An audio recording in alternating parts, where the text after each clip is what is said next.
hard when your kid is like, but everybody. And that's when I say that's such a pivotal moment in your child's life to say, we aren't everybody.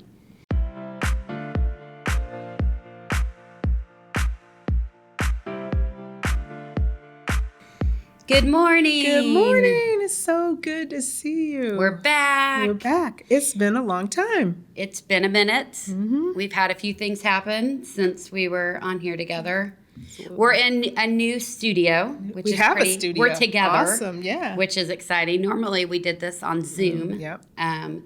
So yeah, we're in a new studio, and for our dedicated watchers, they'll start to see us add little things. Yeah, so that's a reason to stay tuned, to keep right? coming to see like what we're going to be adding. Yeah, for sure. So I am Jamayln to all of those out there, and I'm Kim.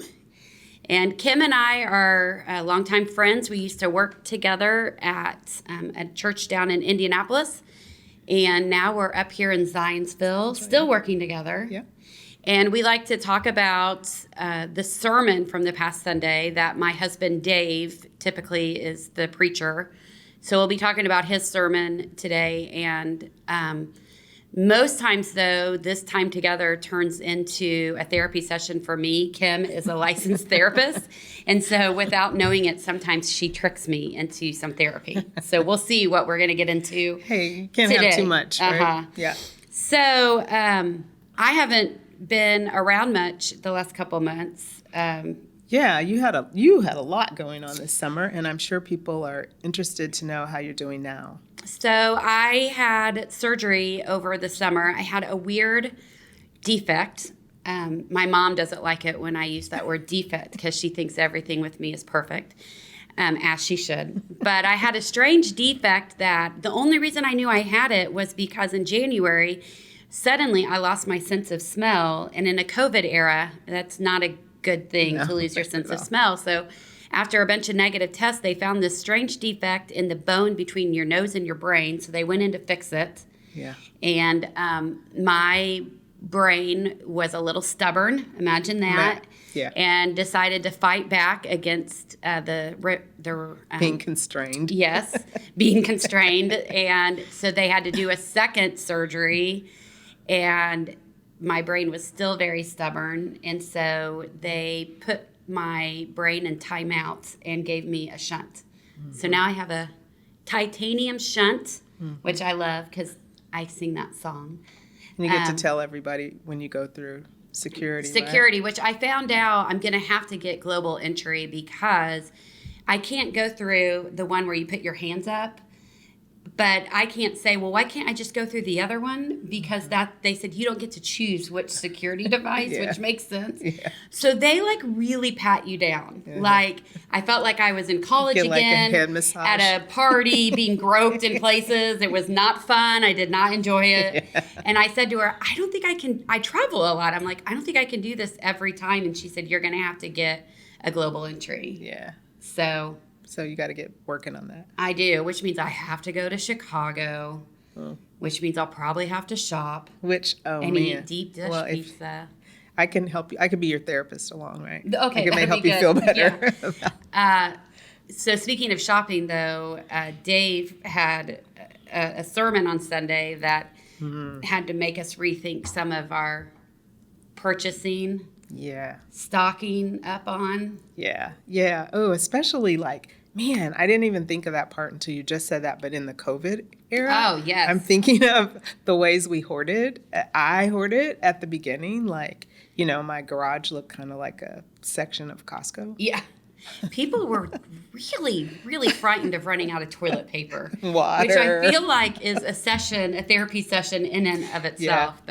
Yeah, so it's very interesting. I was laughing when I was listening to this sermon because he talked about the book More or Less, which is a fantastic book. It's a really quick read, and you can also kind of read it as a devotional of sorts. So each chapter, there's he analyzes things that Americans tend to hold on to a lot. So clothes, like you said, food, like he and his wife decided that they were not going to buy any groceries except for milk and butter.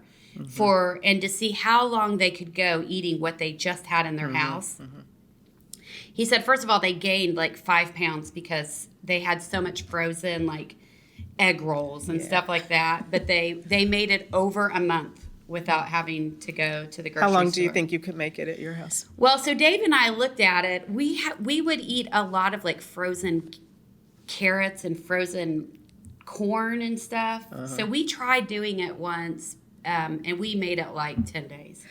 Before I broke down and was like, I can't do that. And we've said we were going to do that, like eat what we have. It's harder than it sounds, because I'm always like, oh, I need one more thing to make the thing instead of making the thing out of the things that you already have. Yeah. So we did that. And then, but the part I thought was so funny was when he was reading this book, and he did like a sermon series on it at our last church, I was on a mission trip in South Dakota, and it happened to coincide with the same weekend that our neighborhood was having their neighborhood garage sale.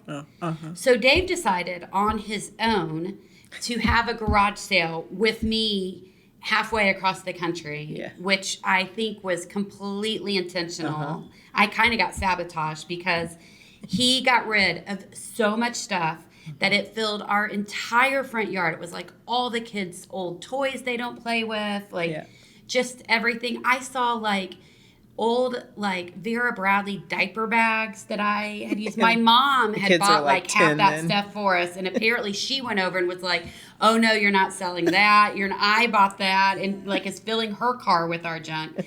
So he sends me a picture. I don't know any of this is happening.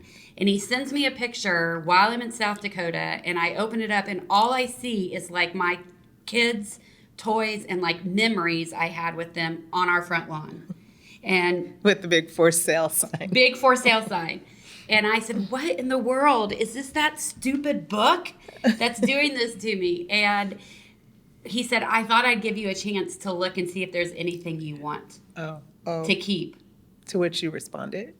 Everything. I don't want to get rid of any of my baby's toys. Oh, yeah. So instead, I was like, I guess I'll keep that. And I point like to one random thing. But so he went like all the way with it. Yeah, that's one of my favorite movie scenes. Steve Martin, the jerk, when he loses all his stuff. And he has to go through his house. And he's like, I don't need any of this stuff, right? Except for this and this.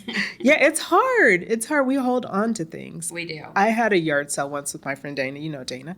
And I had these 2 little porcelain quails. They're probably worth nothing, but they were my grandmother's. And they were in the yard sale. And I guess several people asked me how much they were. And I said, I'm not sure. And Dana brings them to me and she goes, put these in the house. You're not willing to sell them. Said, okay, so now they're on top of my china cabinet. Yeah. Still. You're like, I was willing to sell them for $1 million. Exactly. Exactly. Yeah. Well, so I was reliving some of that during the sermon. So when I read the book, one of the things that I loved about the book was he talks about a friend of his who decided she was going to wear every single piece of clothing in her closet and see how long she could go without having to wear something twice. And she saved her bridesmaid dress or prom dress to the very end and then wore it to work. Oh, my gosh. And then that completed her closet. So what I did was I took at the time my closet had like the 2 rows, the top and the bottom. And I put all my clothes on the top. Okay. One. And then now, because we're in Indiana, we have weather, seasons. So it was like, at this time, it was whatever season it was. And I would not wear anything twice. And so, and if I didn't want to wear it, then I got rid of it. Okay. So I would do that. And then when I wore it, I put it on the bottom and I couldn't wear it again until everything on the top had been worn. Okay. And what was funny is people in my office were like, well, that's cute. Where'd you get that? And I'd be like, I'm down to only skirts now, like nothing to wear. But I've done that ever since then. And it really does like help you get rid of stuff that you keep around like, oh, if I lose 5 pounds, I'll be able to wear Who this. hasn't done that? I have like a whole closet at one time. The wrong size clothes. The wrong size clothes. Yeah. Yeah. I read about another hack too. They said at the beginning of every season, turn all your hangers backward. Oh, that's a good idea. And at the end of that season, if you haven't turned the hanger, then those are things you need to donate or get rid of. Yeah. Yeah. But I need help. Like, I'm like, oh, well, I might wear this sometime. The woman that goes in, the Condi, what's her name? She's like, you're supposed to hold it, and if it brings you joy, then you keep it, and if not, you get rid of it.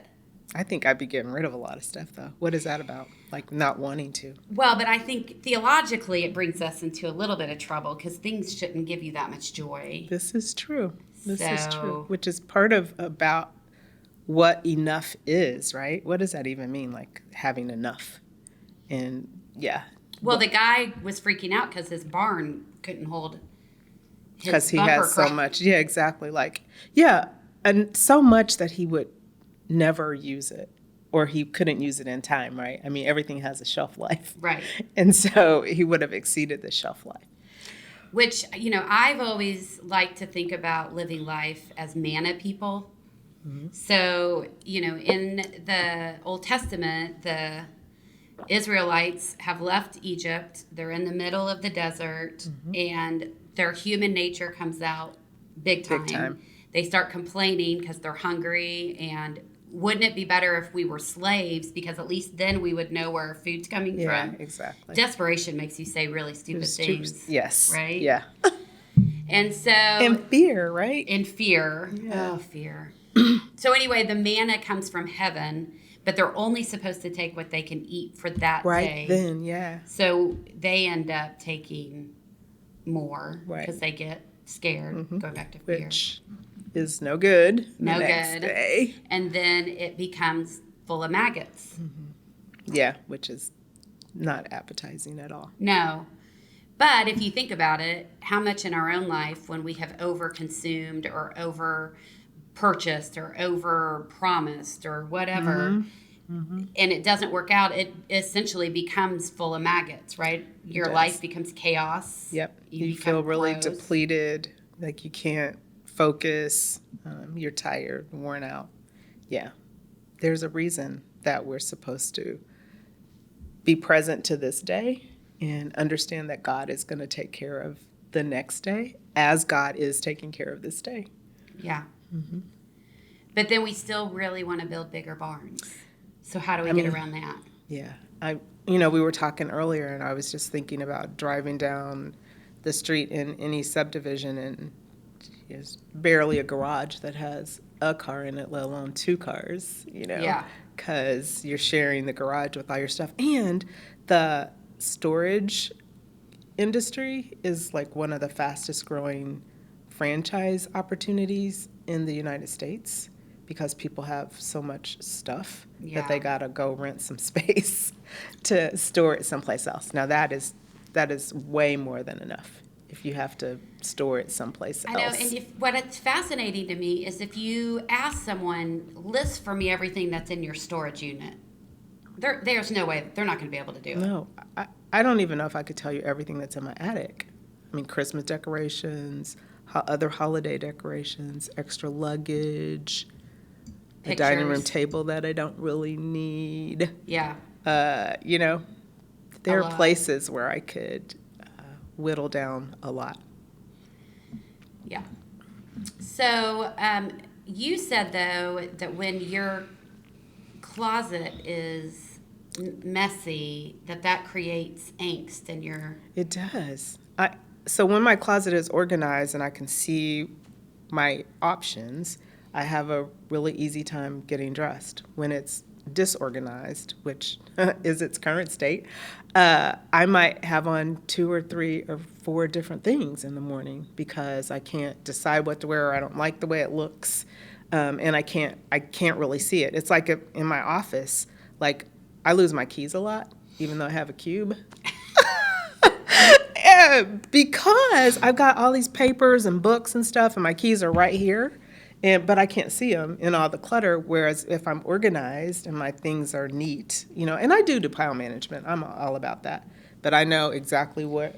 Pile management? Yeah. So this report is right here. This article's right there. I can go, if they're neatly stacked up, I can go to the one that I need pretty quickly. But if things are just in disarray, my brain feels like it's in disarray. Yeah. So I think there are times when, like you said, the chaos of like a desk, or for me, it's our stinking island in our kitchen. I can't go to sleep with it crazy. The catch-all. Yeah. And for me, I think it is a way of trying to maintain some kind of control in chaos. Mm-hmm. And it's not that our life is too chaotic. It's just we have two, active kids, and Dave has a very busy job. And, and so I keep thinking, I think it's funny how we cling to one thing. Like I can't sleep if the island isn't cleaned off. Yeah. Well, is it really about the island? Yeah, no, it's about, I think it is. It's about that one space that isn't cluttered, right? Right. Yeah, it declutters your brain too before you go to sleep. As you're decluttering the counter, you're also decluttering. Getting yourself ready for another day. Mm-hmm. So it's okay that I do that every night. It is. Ladies and gentlemen, part of your we're ritual. Entering into the therapy part now. It is. Also, it's a good plug for Sunday, because we're going to be talking about rest, and how you do that after you've reflected for the rest of this week on what is enough and where are there places that you could, get rid of some things. Not just physical things either, material things, what is cluttering your brain, and what is in the way of you really communing with God in the way that you want to? I have some friends that lived in the Appalachians for a couple years, and then when they moved from the Appalachians to a suburb of Atlanta, they made a very intentional decision to be on a buying Sabbath for 1 year. Because they knew, from going to not having any stores around them to everywhere you turn, there's a Walmart, Target, Dollar General, whatever. Yeah. That they didn't want to just start buying. And it was a way for them to try to still maintain some kind of peace and quietness in their life, because they lost all of that when they moved from their house by a creek in the mountains to a neighborhood in suburbia. And so it is interesting, because I think rest sometimes does look like doing something like that, or it also can just be giving yourself a break from worrying about how am I going to build another barn to keep all of my crop in it for something I'm not even going to be able to use. Yeah, and what are you storing it up for? When you have an abundance or an overabundance of stuff, why? What is the reason for that? I'm always asking why. I think it annoys some people because I always have another question. Yeah. But I'm always interested in, what is the reason that you're doing this? Well, I think it's the same thing that you're talking about with Sabbath as well. Is it is difficult to live with less. It is difficult to rest, because when we do those kind of things, we let go of control. Mm-hmm. And as Americans especially, we love to know what's going on. Mm-hmm. We love to be able to say what the next move is going to be. Mm-hmm. It's so different than when, I lived in Haiti, where rest was just part of the rhythm of life down there, because a lot of times the weather dictated that you rest. Yeah. But here we have so many conveniences that it's hard to rest. And we live in a society that says building the next barn is the thing to do. Mm-hmm. And so to try and live countercultural, where we say, we don't need that third thing, right. We don't, I would really love to have a van, but I don't really need a van. Yeah. I just really want it. Yeah. Yeah, that's funny. Yeah. I want a new car, but I don't need a new car. Right. And it's because there's nothing wrong with the car that I'm driving. Right. Yeah, it's the culture says buy more, get more, be more, right? Which is not true. And people spend a lot of time trying to get more and then they're not happy with more because there's always more, right? And when you play the comparison game, or you're tied to social media images, which are not real either, then you can get on that hamster wheel and never, ever be able to get off. I think the barn was being built because of comparison. Mm-hmm. You know, like, I need the biggest toys because everyone on my block will know then that I'm the most successful. Mm-hmm. Yeah. Yeah. I want to be known for that. You know, I want to be the one with the most. Yeah. Comparisons, those will just kill you. They will. That's part of when Margaret really wanted to get an Instagram account. Mm-hmm. I kept putting it off and putting it off and putting it off. And she would say, why can't I get one? I'm not going to do anything weird on it. And I kept saying, I don't want you to get it because I don't think you're ready to be able to handle comparing your life to how someone else's life looks. Right. Looks. Right. Keyword, yeah. Because, you know, there are lots of kids who are posting things. I mean, we all know this. It's in the news everywhere now that seem like they are perfect. Mm-hmm. But when you kind of get a look behind the curtain, you realize, oh my gosh, I mean, this is not even close to what's happening in their life. Yeah. I said, and at the time, I said, I just don't think you're mature enough to understand what you're looking at versus what is actually happening. And it's so normalized now. Like, you know, I mean, there wasn't the internet when I grew up. You know, I'm that old. So yeah, same. It's like, it's so normal that everybody puts their whole life out, you know, for review. And it isn't their real life, really. Yeah, I do think it makes it difficult then to have some restraint from wanting more and more and more. Mm-hmm. Because if you see that all these group of folks have more and more and more, then you start to say, well, why don't I have that?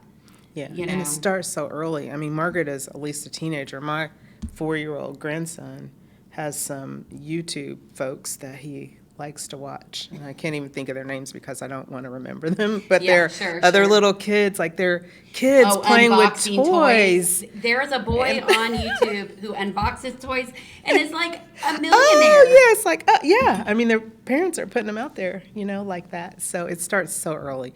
And so as people who are people of faith and who are Christ followers, I think we have to be cognizant of the ways that we intentionally move away from that instead of toward it, because it's so easy.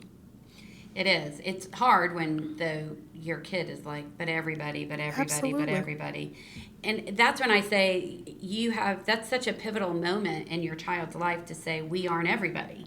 Yep. Like we have chosen to live a different kind of life because we have chosen to put our faith in a different kind of Savior. Yeah. You know, so we aren't part of this culture that says what you have defines who you are. Yeah, I was reading something this week and it said that we humans are made for worship. And so if we're not worshiping God, we're worshiping other idols. We're worshiping money or success or fame or celebrity, but we are going to worship something.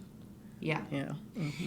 I feel like when I see like these folks, like, you know, Dave and I live in a new neighborhood, and we are, believe it or not, like kind of on the older end of the neighborhood, you know, and I'm only 32. Well, yeah. Plus some.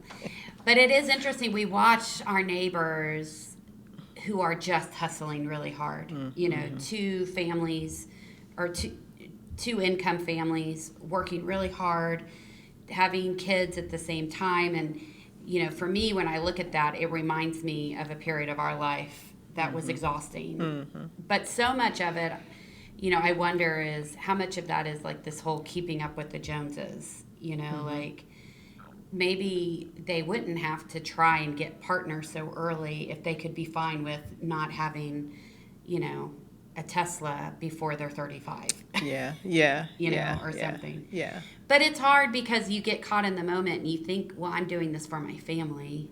And, you know, and the culture says in your 20s, you're supposed to do this. In your 30s, you're supposed to do that. Yes. In your 40s, you should have these things, you know, and that comparison thing is happening, you know, starting in preschool. I had wondered when the shutdown during the pandemic, if that would be like hitting a reset button. And I'm not thinking, I think it was, but it was temporary. I think so too. Yeah, because we're so used to consuming and consuming and consuming and getting back to that. And all the messages, the media messages are the economy's gonna, totally collapse if we're not buying things. And right. Let us give you some money so you can go out and buy things. You can stimulate the economy. Yeah. Yeah. So as part of this sermon series, there's a really cool journal that you can pick up if you're at church in person or download from the website. And this week, the struggle for enough is what we're talking about, and how might you know that you have enough of something, or where are there places in your life maybe even that you struggle to define what is enough.